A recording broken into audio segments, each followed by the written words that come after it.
حسبي ربي جل الله ما في قلبي غير الله نور محمد صلى الله لا إله إلا الله. بسم اللہ الرحمن الرحیم. یہ باب جس کو ہم نے یہ شروع کیا ہوا ہے، اس کا عنوان ایک بار پھر سن لیجئے. باب ما جاء فی ضحک رسول اللہ صلی اللہ تعالی علیہ وآلہ وسلم. یہ وہ باب ہے کہ جس کے اندر ایسی حدیثیں لائی جائیں گی جو ہمارے رسول پاک صلی اللہ تعالی علیہ وآلہ وسلم کے ہنسنے کے بارے میں آئی ہیں. چنانچہ اس سلسلہ میں یہ تقریباً 4 حدیثیں جو ہیں وہ بیان ہو گئی تھیں، اور اب 5ویں حدیث. امام ترمذی نے فرمایا حدثنا احمد بن منیع قال حدثنا معاویۃ بن عمر وحدثنا زائدۃ عن بیان عن قیس بن ابی حازم عن جریر بن عبد اللہ رضی اللہ تعالی عنہ قال. امام ترمذی فرماتے ہیں کہ ہم کو یہ حدیث بیان کی حضرت امام محدث سیدنا احمد بن منیع رضی اللہ تعالی عنہ نے. وہ اس حدیث کو محدث معاویہ بن عمر رضی اللہ تعالی عنہ نے بیان کی. امام ترمذی فرماتے ہیں اور ہم کو یہ حدیث امام احمد بن منیع کے علاوہ حضرت محدث امام زائدہ نے بھی بیان کی تھی، اور وہ اس حدیث کو حضرت بیان سے روایت کرتے تھے، اور حضرت بیان اس حدیث کو حضرت قیس بن ابی حازم تابعی امام سے روایت کرتے تھے، اور وہ اس حدیث کو حضرت جریر بن عبداللہ بجلی رضی اللہ تعالی عنہ سے روایت کرتے تھے. بنو بجیلہ ان کا قبیلہ ہے جس کی طرف ان کی نسبت ہے، اور اس نسبت کی بنا پر ان کو بجلی کہتے ہیں. قال ما حجبنی رسول اللہ صلی اللہ تعالی علیہ وآلہ وسلم منذ اسلمت. فرماتے ہیں کہ جب سے میں اسلام لایا،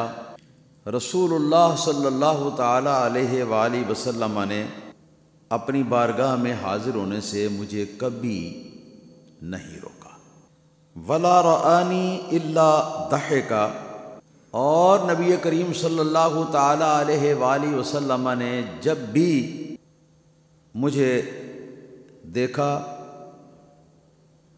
تو حضور ہنسنے لگتے. یہ ہنسنے کا لفظ جو آیا ہے الا ضحکا، اس سے باب کا عنوان جو ہے اس کا تعلق ہے، کیونکہ یہ باب سرکار دو عالم صلی اللہ علیہ وسلم کے ہنسنے کے بارے میں ہے. اپنی بارگاہ سے نہ روکنا، بارگاہ میں حاضری سے. اس کا مطلب یہ ہے کہ جب بھی کبھی خواص نبی پاک صلی اللہ علیہ وسلم کے خاص صحابہ کرام بیٹھے ہوئے ہوتے تو بھی نبی کریم صلی اللہ تعالی علیہ وسلم نے مجھے کبھی اپنی بارگاہ میں حاضر ہونے سے یا بیٹھنے سے نہیں روکا. اور دوسرا مفہوم اس کا یہ ہے کہ میں نے جو کچھ بھی کبھی رسول اللہ صلی اللہ تعالی علیہ وآلہ وسلم سے چاہا، سوال کیا یا کچھ مانگا، نبی کریم صلی اللہ تعالی علیہ وسلم نے مجھے کبھی بھی نہ نہیں فرمائی. منذ اسلمت، جب سے میں اسلام لایا. ولا رآنی الا ضحکا. اور نبی کریم صلی اللہ تعالی علیہ وسلم نے جب بھی مجھے دیکھا تو آپ ہنس دیتے، ہنس پڑتے. اس ہنسنے کی وجہ کیا ہے؟ جب بھی آپ دیکھتے، یہ حضرت جریر بن عبداللہ رضی اللہ تعالیٰ عنہ بہت زیادہ خوبصورت تھے، بہت زیادہ خوبصورت ہے۔ تو شارحین نے یہ لکھا ہے کہ اللہ تعالیٰ کی طرف سے جو ان کو جمال صورت عطا فرمایا گیا ہے، اس جمال صورت کو دیکھ کر تو تعجب کی بنا پر نبی کریم صلی اللہ تعالیٰ علیہ وسلم ہنس پڑتے ہیں کہ کتنا زیادہ اللہ پاک نے جمال اس نوجوان کو عطا فرمایا۔ اس سے نمبر ایک تو یہ پتہ چلا کہ حضرت جریر رضی اللہ تعالیٰ عنہ نبی کریم صلی اللہ علیہ وسلم کے جو خواص صحابہ کرام رضوان اللہ علیہم اجمعین تھے ان میں سے ایک تھے۔ اور دوسرے نمبر پہ یہ پتہ چلا جب اللہ تعالیٰ کی قدرت کی کاریگری کسی اللہ تعالیٰ کی مخلوق میں نظر آئے، اس کو دیکھ کے ہنس پڑنا یا اس کو دیکھ کے خوش ہونا، یہ نبی کریم صلی اللہ تعالیٰ علیہ وسلم کی سنت ہے۔ اور یہ ہنسنا جو ہے، اس کے بارے میں یہ بھی جان لینا چاہیے کہ یہ قصدن اور عمدن ہنسنا نہ ہوتا، بلکہ بے ساختہ نبی کریم صلی اللہ تعالیٰ علیہ وسلم کو ہنسی آ جاتی اور خوشی اور تعجب کی بنا پر یہ ہنسی ہوتی۔ اس کی آگے حدیث نمبر 6 ہے، فرماتے ہیں حدثنا حناد بن السری قال حدثنا ابو معاویہ عن الاعمش عن ابراہیم عن عبیدہ السلمانی عن عبد اللہ بن مسعود رضی اللہ تعالی عنہ قال۔ ترمذی نے فرمایا کہ ہم کو یہ حدیث حضرت حناد بن سری محدث نے بیان کی۔ انہوں نے فرمایا کہ ہم کو یہ حدیث امام محدث ابو معاویہ نے بیان کی۔ معاویہ نے اس حدیث کو حضرت امام اعمش رضی اللہ تعالیٰ عنہ سے روایت کیا۔ وہ اس حدیث کو حضرت ابراہیم نخعی رضی اللہ تعالیٰ عنہ سے روایت کرتے تھے، اور ابراہیم نخعی رضی اللہ تعالیٰ عنہ اس حدیث کو حضرت عبیدہ بن عمر سلمانی رضی اللہ تعالیٰ عنہ سے روایت کرتے تھے۔ یہ بنو مراد ایک بہت بڑا قبیلہ جو ہے نا، اس میں سے ایک خاندان ہے جو بنو سلمان کہلاتے تھے۔ تو یہ سلمانی جو ہیں یہ بنو سلمان قبیلے کی طرف یا خاندان کی طرف منسوب ہے۔ اور یہ سلمانی صاحب اس حدیث کو مشہور و معروف نبی کریم صلی اللہ تعالیٰ علیہ وسلم کے جلیل القدر بہت بڑے عالم صحابی حضرت عبداللہ بن مسعود رضی اللہ تعالیٰ عنہ سے روایت کرتے تھے۔ انہوں نے فرمایا کہ رسول اللہ صلی اللہ تعالیٰ علیہ وسلم ایک بار ارشاد فرمانے لگے، انی لأعرف آخر اہل النار خروجا، بے شک میں خوب پہچانتا ہوں آخری شخص کو میری امت میں سے جو گنہگار مسلمان ہوگا اور جہنم کے اندر اس کو بھیجا گیا ہوگا سزا پانے کے لیے، اور جہنم میں سے جتنے لوگ سزا پوری کر کے جتنے بھی واپس آخر کار جنت کے اندر آئیں گے، تو ان سب میں سے آخری شخص یہ ہوگا، یعنی اس کے بعد دوزخ کا دروازہ بھی بند اور جنت کا گیٹ بھی بند، نہ کوئی جہنم سے اب نکلے گا اور نہ کوئی جنت کے اندر اب اس کے بعد داخل ہوگا۔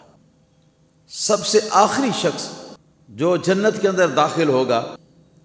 وہ یہ شخص ہوگا، اور اس سے پہلے یہ جہنم کے اندر اپنے گناہوں کی سزا بھگت رہا ہوگا، میرا امتی ہوگا اور گنہگار مسلمان ہوگا۔ فرمایا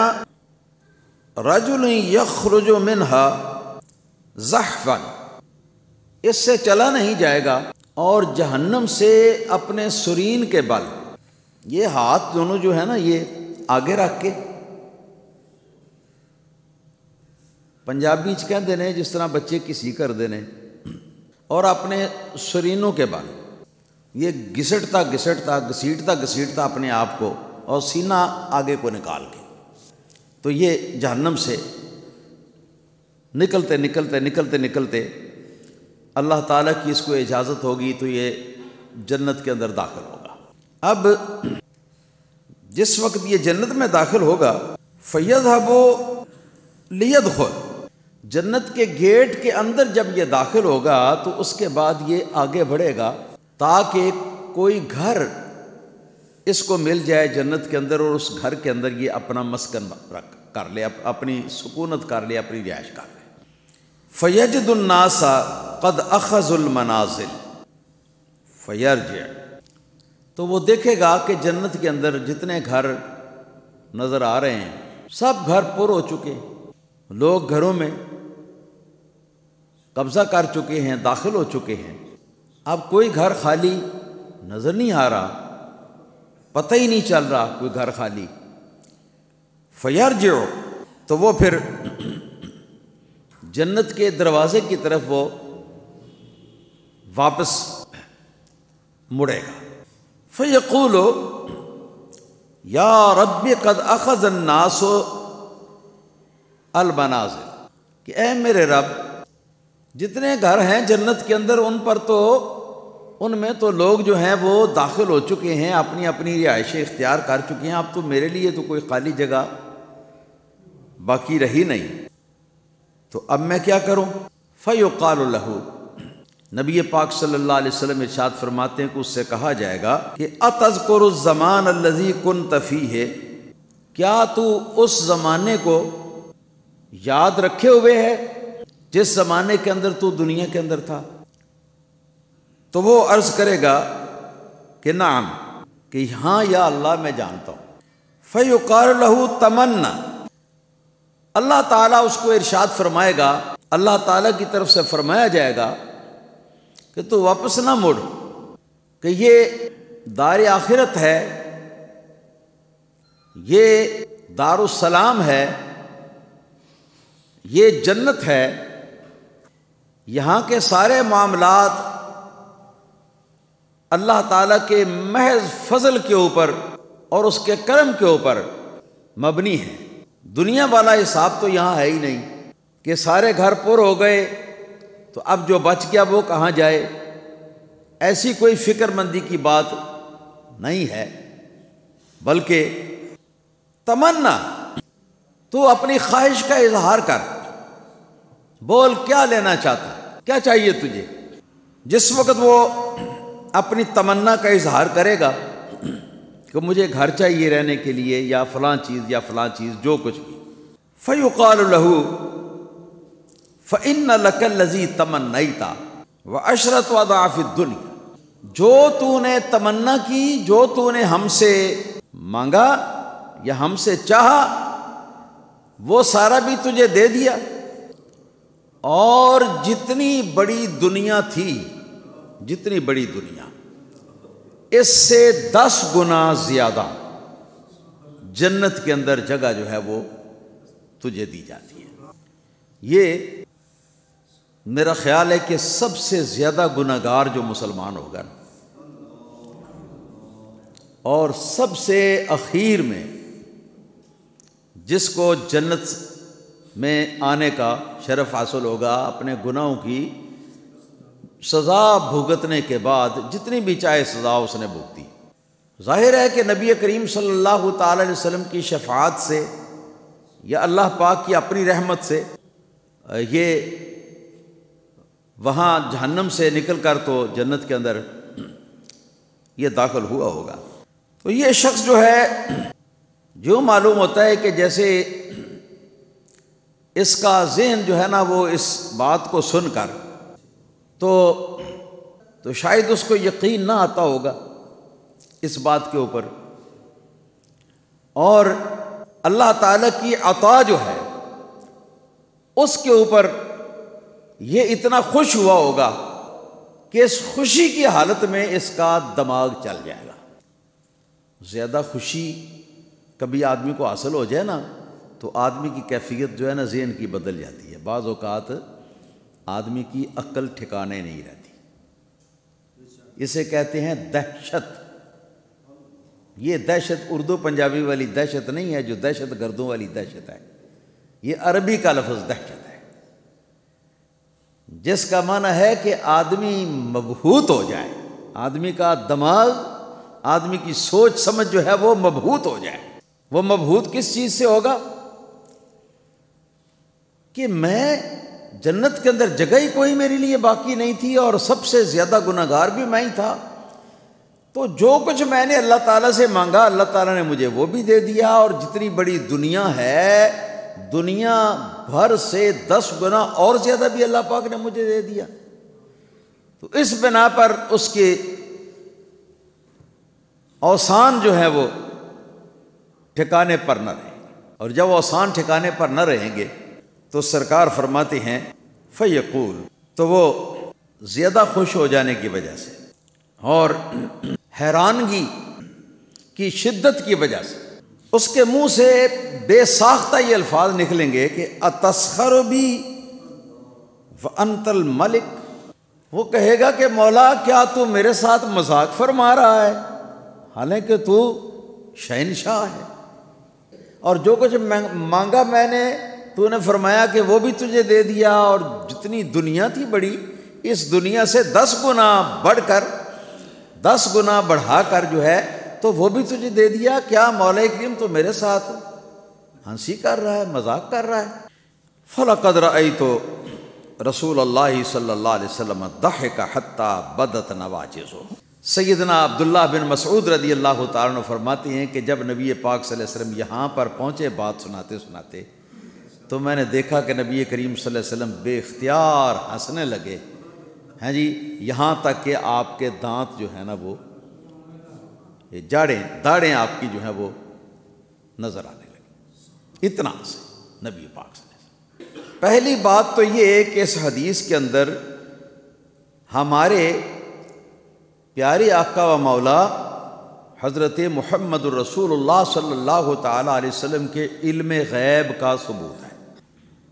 کہ حضور کو پتہ ہے کہ جنت کے اندر سب سے پہلے کون داخل ہوگا اور سب سے آخر میں کون داخل ہوگا۔ یہ اس میں یہ تھا کہ رسول اللہ صلی اللہ علیہ وسلم نے فرمایا کہ انی لاعرف اول رجل يدخل الجنہ، سب سے پہلا شخص جو جنت کے اندر داخل ہوگا میں اس کو بھی خوب اچھی طرح پہچانتا ہوں۔ علم نہیں ہے، معرفت ہے، لاعرف، ہاں جی، یہ عرفان کا لفظ ہے، معرفت میں سے۔ علم کا معنی ہوتا ہے جاننا، اور معرفت کا معنی ہوتا ہے کہ اچھی طرح پہچاننا، اچھی طرح گہرائی تک کسی بات کو، اس کے تمام جزیات کے ساتھ اس کو سمجھ۔ میں اچھی طرح پہچانتا ہوں اس شخص کو جو جنت میں سب سے پہلے داخل ہوگا، اور میں اچھی طرح پہچانتا ہوں اس شخص کو بھی جو جہنم سے سب سے اخیر میں نکلے گا اور نکل کر سب سے اخیر میں جنت کے اندر داخل ہوگا۔ تو اس سے پتہ چلا کہ رسول اللہ صلی اللہ تعالیٰ علیہ وسلم کو اللہ پاک نے علم غیب عطا فرمایا۔ یہ سب غیبی باتیں ہیں جن کو سرکار جانتے ہیں۔ ایک حدیث پاک ہے جس میں سرکار دو عالم صلی اللہ تعالیٰ علیہ وسلم ارشاد فرماتے ہیں، اللہ تعالیٰ نے مجھ کو تمام جنتیوں کے ناموں کی لسٹ عطا فرما دی ہوئی ہے، اور تمام اہل نار یعنی جہنمیوں کے ناموں کی بھی فہرست اللہ پاک نے مجھ کو عطا فرما دی ہوئی ہے۔ پھر فرماتے ہیں لہٰذا میں ہر اس شخص کو جانتا ہوں جو میری امت میں سے جنتی ہے اور جو جہنم میں جائے گا۔ میں ہر جنتی اور ہر جہنمی کو پہچانتا ہوں۔ علم غیب نہیں تو اور کیا ہے؟ جانتے ہو جنت میں کتنے لوگ جائیں گے اور جہنم کے اندر کتنے لوگ جائیں گے؟ ان کی تو تعداد کا ہی پتہ نہیں کسی کو، لیکن سرکار جانتے ہیں۔ علم غیب کا پتہ چلا۔ دوسرے نمبر پہ اس سے یہ پتہ چلا جب وہ آخری شخص وہ جنت کے اندر داخل ہوگا جہنم سے نکل کر، تو نبی کریم صلی اللہ علیہ وسلم نے ایسے اس کا نقشہ کھینچ کے بتایا جیسے آنکھوں دیکھا کہ وہ شخص اپنے ہاتھ آگے رکھے ہوئے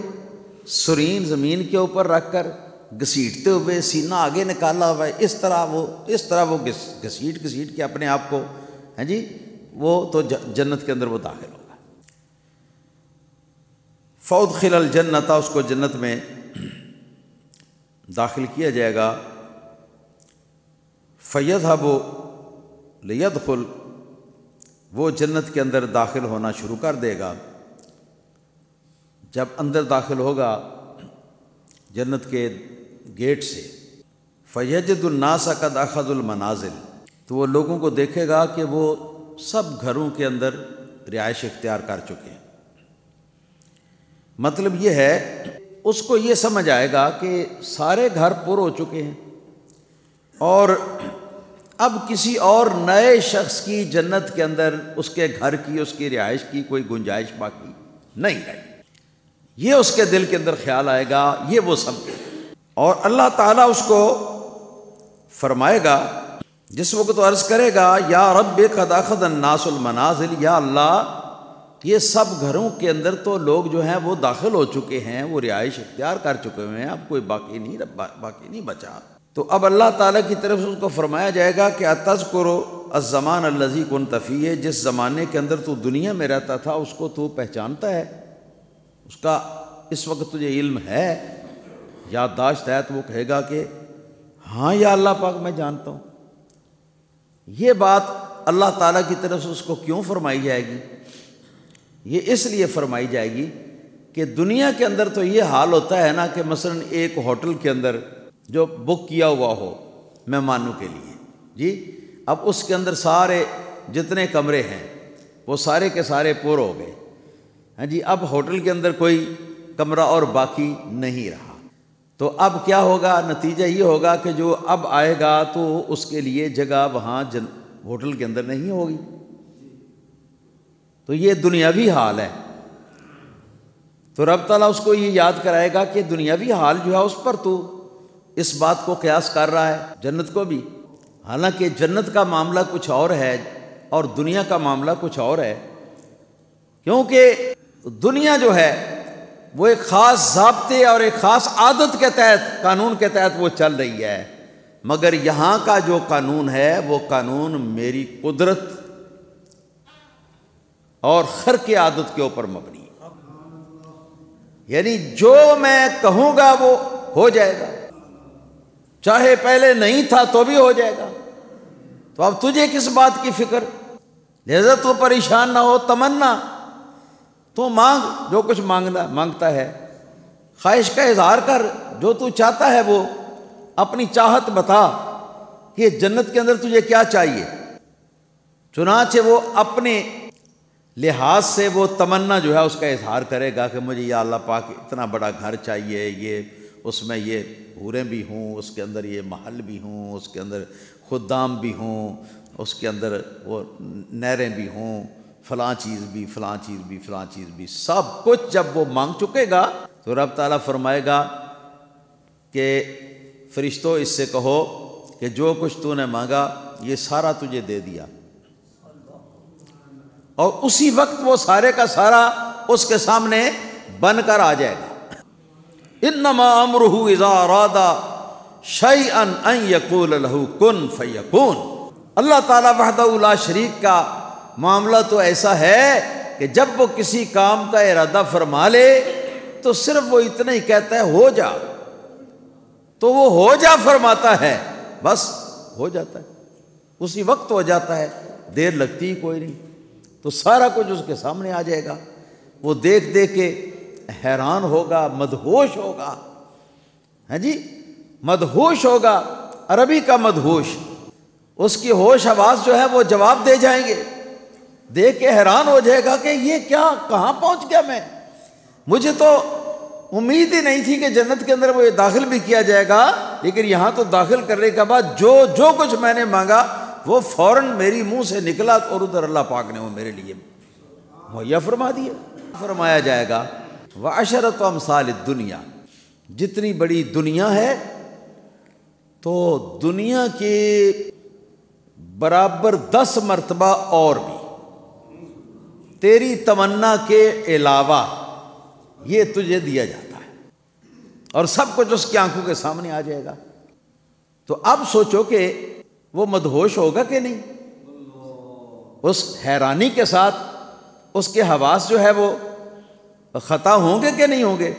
لہٰذا اب ایسی حالت کے اندر اس کے منہ سے بے ساختہ یہ الفاظ نکلیں گے۔ بے ساختہ کا میں لفظ کیوں بول رہا ہوں؟ اس لیے کہ جو آدمی ہوش حواس میں ہو تو وہ تو اس طرح کے لفظ اللہ تعالیٰ کے سامنے اللہ تعالیٰ کی بارگاہ میں بول نہیں سکتا۔ کہے گا اتسخر بی وانت الملک، کہ یا اللہ تو میرے ساتھ مذاق کرتا ہے حالانکہ تو شہنشاہ اعظم ہے۔ مطلب یہ کہ سب کچھ دکھایا بھی جائے گا، سب کچھ اس کے سامنے کر بھی دیا جائے گا، تو اس کو اب یقین نہیں آئے گا اپنے گناہگار ہونے کی وجہ سے، اپنے آپ کو حقیر سمجھتے ہوئے، ایک حقیر سا فرد سمجھتے ہوئے اس کو یہ یقین نہ آئے گا کہ یہ سارا کچھ جو ہے اللہ پاک نے مجھے یہ کہا جا رہا ہے کہ سارا کچھ تو یہ دے دیا، تو یہ سارا کچھ میرا ہو سکتا ہے۔ اس بات کی وجہ سے دہشت ہوگی اس کے اوپر، حیرانی ہوگی، اور حیرانی کے غلبے سے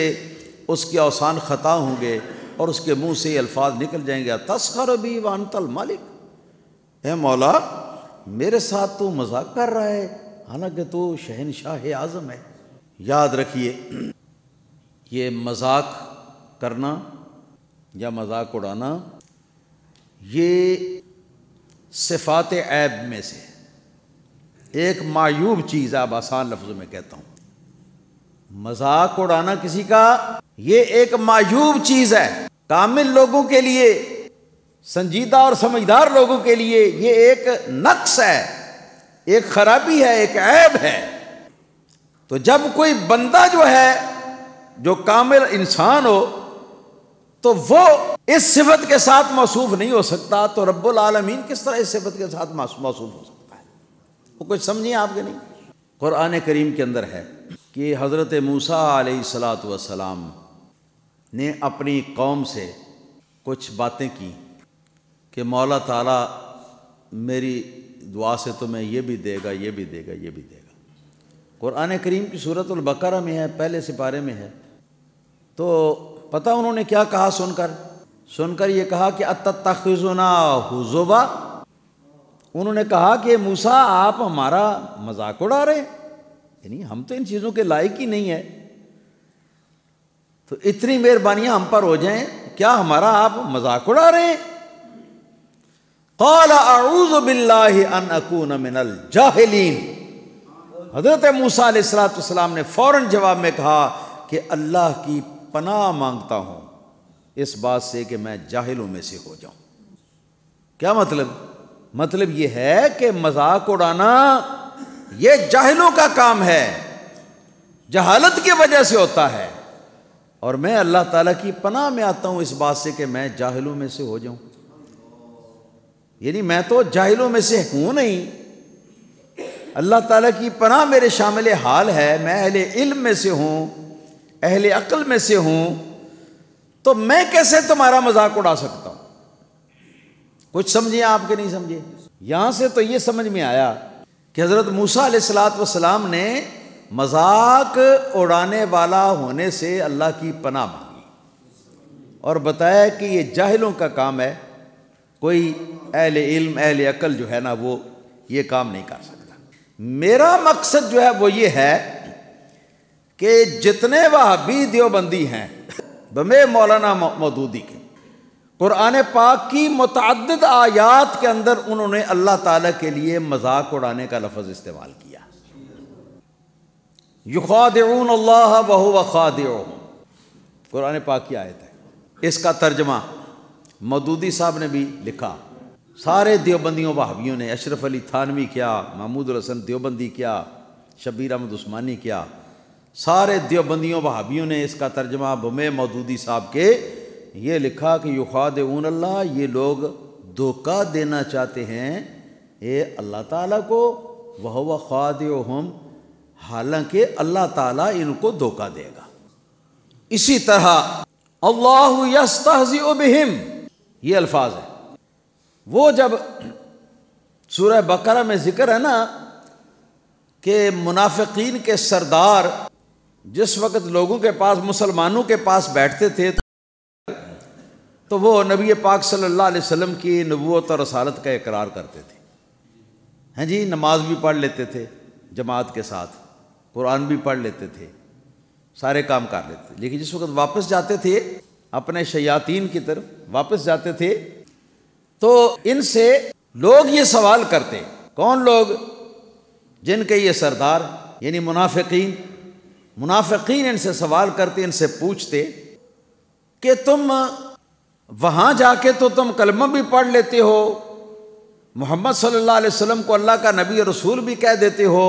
نماز بھی پڑھ لیتے ہو ان کے ساتھ مل کے، قرآن بھی پڑھ لیتے ہو، فلاں کام بھی کر لیتے ہو، فلاں کام بھی کر لیتے ہو، یہ کیوں کرتے ہو؟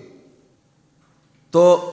آگے وہ جواب کیا دیتے تھے؟ ہم ان کا مذاق اڑاتے ہیں، یعنی کلمہ پڑھتے ہیں نا ہم، تو ہماری نیت یہ نہیں ہوتی کہ ہم حضور کی نبوت اور رسالت کا گویا کہ تصدیق کرتے ہیں، یہ اقرار کرتے ہیں، نہ، بلکہ ہمارا مقصد ہوتا ہے مذاق اڑانا، ان کو بیوقوف بناتے ہیں، نعوذ باللہ ثم نعوذ باللہ۔ تو آگے چل کے آتا ہے اللہ یستہزئ بہم، استہزاء کا لفظ آیا، اس کا ترجمہ سارے وہابی دیوبندی جتنے بھی ہے، نجدی جتنا محکمہ ہے، مودودی صاحب وغیرہ ملا کے، وہ سب یہ کرتے ہیں کہ اللہ تعالیٰ نے ارشاد فرمایا اللہ یستہزئ بہم، اللہ تعالیٰ ہی مذاق اڑائے گا ان کا، اللہ تعالیٰ ہی مذاق اڑائے گا ان کا۔ وہ کہتے ہیں نا ہم مذاق کرتے ہیں نبی پاک صلی اللہ علیہ وسلم کا، مسلمانوں کا، تو اللہ ان کا مذاق اڑائے گا، یہ ترجمہ کرتے ہیں اللہ یستہزئ بہم۔ صحیح ترجمہ اس کا جو امام احمد رضا خان فاضل بریلوی رضی اللہ تعالیٰ عنہ نے کیا، اور ہمارے علماء اہل سنت و جماعت نے، اور ہمارے سارے پرانے بزرگوں نے، وہ کیا ہے؟ اللہ یستہزئ بہم، ان کے اس استہزاء اور مذاق اڑانے کا بدلہ یا اس کا جواب اللہ تعالیٰ ان کو دے گا، سمجھے؟ تو فرمایا تھا کہ اللہ ان کو ان کے مذاق کا جواب دے گا یا ان کے مذاق کی سزا دے گا، مگر یہ ترجمہ کرتے ہیں کہ اللہ تعالیٰ ان کا مذاق اڑائے گا۔ جتنا دیوبندی وہابی ٹبر ہے سب نے یہ ترجمہ کیا۔ اور ادھر حضرت موسیٰ علیہ السلام سے جب قوم نے کہا کہ ہمارا مذاق اڑاتے ہو، تو آپ نے یہ فرمایا کہ اعوذ باللہ ان اکون من الجاہلین، مذاق اڑانا جاہلوں کا کام ہے، اور میں جاہل ہونے سے اللہ کی پناہ مانگتا ہوں، میں تو جاہل نہیں ہوں کہ میں مذاق اڑاؤں۔ کچھ سمجھے آپ؟ اب سمجھے آپ، یعنی جب بندہ ہوش حواس میں ہو تو وہ مذاق نہیں اڑاتا۔ کون سا بندہ؟ جو صاحب عقل اور صاحب علم ہے، صاحب دانش ہے، وہ ان بندوں کی بات نہیں کرتے ہم، ہیں جی، جو کل انعام ہیں، ان بندوں کی ہم بات نہیں کرتے، سمجھدار بندوں کی بات کرتے ہیں۔ کوئی سمجھدار بندہ مذاق نہیں اڑاتا کسی کا۔ جب سمجھدار بندہ ہوش حواس میں کسی کا مذاق نہیں اڑا سکتا، ہیں جی، تو اللہ تعالیٰ جو ہے وہ کیا مذاق اڑائے گا؟ نعوذ باللہ ثم نعوذ باللہ۔ یہ کلمہ کفر ہے۔ ہم سے لوگ پوچھتے ہیں کہ نجدیوں وہابیوں سے کوئی معاملہ ذاتی نہیں ہے، بلکہ صرف اتنی بات ہے کہ یہ لوگ جو ہیں یہ اللہ تعالیٰ اور اس کے رسول صلی اللہ علیہ وسلم کے گستاخ ہیں، اور یہ گستاخی کفر کے درجے کی ہے۔ اللہ تعالیٰ کی شان میں گستاخی کی جائے، اس کو تہمت لگائی جائے کہ وہ مذاق اڑائے گا، ہیں جی، منافقوں کا وہ مذاق اڑائے گا، یہ کلمہ کفر ہے۔ تو اب کیا وہ اللہ تعالیٰ کی گستاخیاں کرتے رہیں، رسول اللہ صلی اللہ علیہ وسلم کی گستاخیاں کرتے رہیں، اور پھر بھی ہم کہیں کہ نہیں کوئی بات نہیں، آپ بھی ہماری طرح ہی ہو، ہم میں تم میں کوئی فرق نہیں؟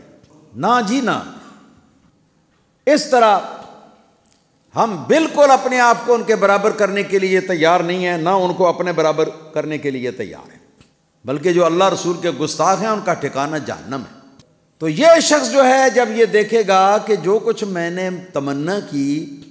اللہ تعالیٰ فرماتا ہے کہ یہ بھی تجھے دے دیا، اور سامنے دکھا بھی دیا کہ یہ ہے، اور جتنی بڑی دنیا ہے، دنیا سے 10 گنا زیادہ اور بھی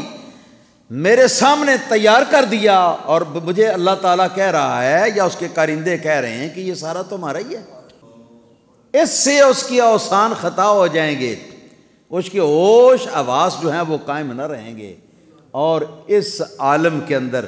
دہشت مدہوش ہونے کے عالم کے اندر اس کے منہ سے یہ کلمات نکلیں گے، حالانکہ یہ کلمات جو ہیں یہ گستاخی اور بے ادبی کے کفر کے کلمات ہیں۔ کہے گا تسخروا بی وانت الملک، کہ خدایا تو شہنشاہ اعظم ہے اور شہنشاہ اعظم ہو کر میرے ساتھ مذاق کرتا ہے کہ اتنا کچھ مجھے تو دینے کا اقرار فرما رہا ہے، اعلان فرما رہا ہے، حالانکہ میں تو ان چیزوں کے قابل ہی نہیں، اس کو یقین نہیں آئے گا۔ اور یہ اس طرح ہے جس طرح رسول اللہ صلی اللہ علیہ وسلم نے ایک بندے کی مثال بیان فرمائی کہ وہ بندہ لک و دک جنگل کے اندر کسی درخت کے نیچے تھک ہار کر تو وہ لیٹ گیا، اپنے گھوڑے کی لگام جو ہے اس کو اپنے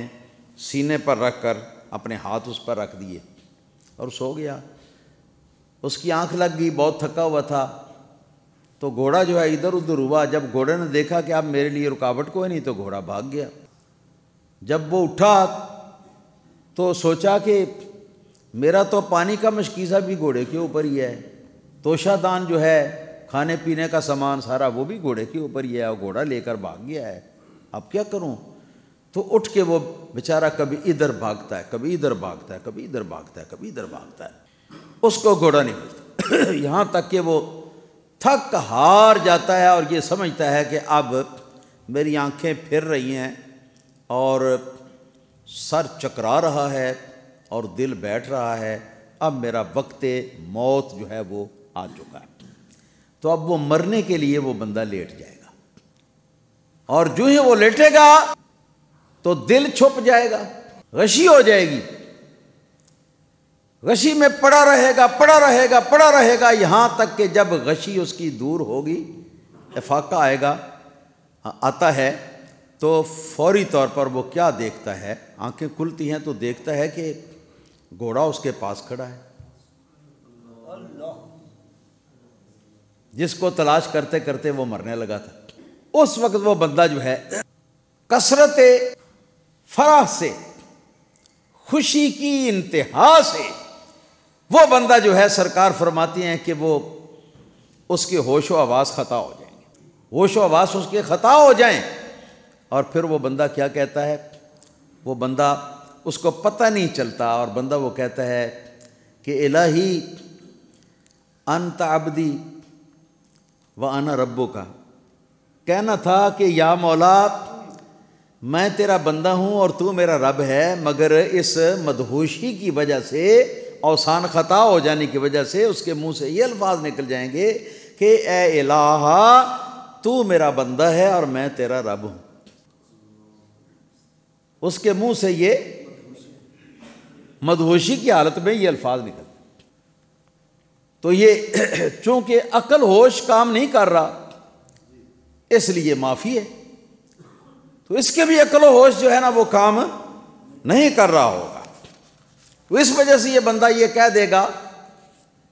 دہشت زدہ ہو جائے گا، حیرت زدہ ہو جائے گا، حوریں نظر آئیں گی، شارحین لکھتے ہیں اس کو جنت کی خدام نظر آئیں گے اس کے گردا گرد، ہاں جی، اور اللہ تعالیٰ فرمائے گا کہ یہ سارا کچھ تیرا ہے، حیرانگی تو اس کو ہوگی۔ چنانچہ عبداللہ بن مسعود رضی اللہ تعالیٰ عنہ فرماتے ہیں فَلَقَدْ رَأَيْتُ رَسُولَ اللَّهِ صلی اللہ تعالیٰ علیہ وآلہ وسلم ضَحِكَ حَتَّى بَدَتْ نَوَاجِذُهُ، تو فرماتے ہیں اس وقت میں نے رسول اللہ صلی اللہ علیہ وسلم کو دیکھا کہ اس آدمی کے حال کا ذکر کر کے نبی پاک صلی اللہ علیہ وسلم کو اتنی ہنسی آئی، اتنی ہنسی آئی کہ آپ کے داڑھ مبارک جو ہے یہ نظر آنے لگی، ہاں جی، حدیث یہاں پر پوری ہوگی۔ اور اس سے یہ ثابت ہوا کہ نبی پاک صلی اللہ علیہ وسلم ہنستے بھی تھے، ہاں جی، مگر یہ ہنسنا، کھلکھلا کے ہنسنا، یہ نبی پاک صلی اللہ علیہ وسلم کا بہت کم ہوتا تھا، اکثر و بیشتر عام طور پر روٹین تبسم کی تھی، مسکراہٹ کی تھی، اور یہ بھی جو ہوتا زیادہ کثرت کے ساتھ ہنسنا آواز کے بغیر ہوتا ہے، کا لگا کے یہ بھی نہیں ہوتا، اور یہ ہوتا تو امور آخرت میں دیکھ کر، آخرت کے امور کو دیکھ کر، دنیا کے امور کو دیکھ کر یہ بھی نہ ہو۔